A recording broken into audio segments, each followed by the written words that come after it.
In this video, I will show you how to input a new medication to a patient's profile as well as change the status.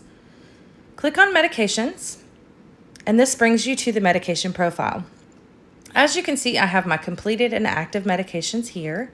You won't be able to change the status of anything that's already been completed, but you can change the status of the Tylenol. So I'm going to click my 3 dots and click Change Status. My status is that I'm going to go ahead and discontinue this med because I have a new dose.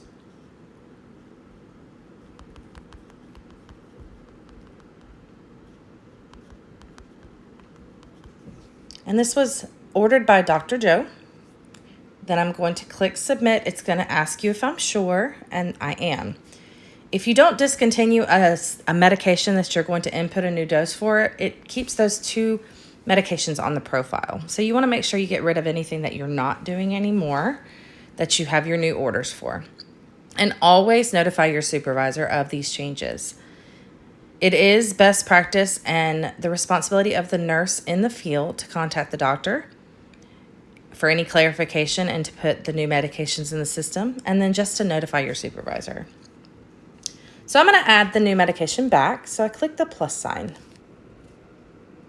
You always have to address anything with a star, but for this one, you go to the medication source. I'm going to do a custom medication. We will have a library that we are currently working on, but this is how you do it until that library comes. Click on the status of your med. If you want to make sure that this one shows for you, you have to select active. And then I'm going to put my name of my medication.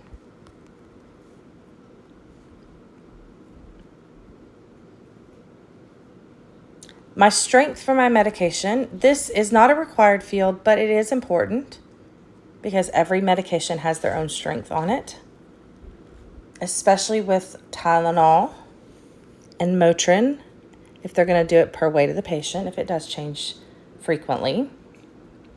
Then I'm going to put my dose. And you only put the number here and then select the units. So I'm going to go down to my milliliters. And then the route is a required field. We'll just say this one is given via G-tube. And then my frequency is going to be every 6 hours.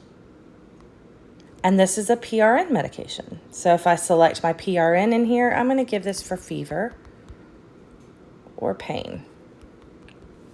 If this was not a PRN medication, then you just unselect the PRN.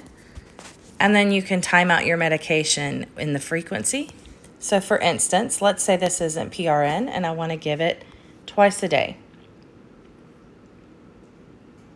I have to select my administration type, which is assisted.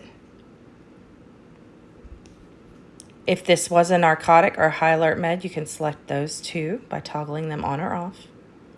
Click Next. My start date and time is unknown, or it could be for today if this is when you receive the order.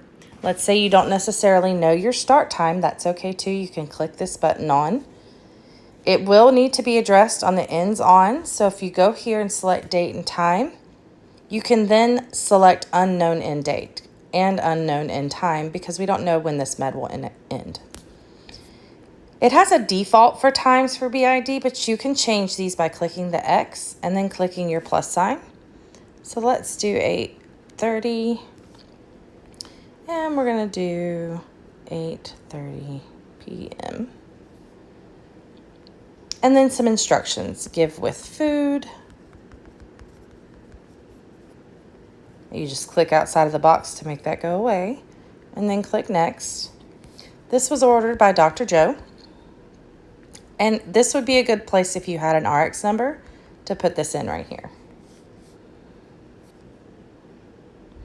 This discrepancy and reconciliation is just for reconciling or having any discrepancies. It's not required to address this field. So I'm going to go ahead and submit. I can add another med or I can just click Save. And then it's going to tell you when it's complete. And as you can see, my Tylenol is right here.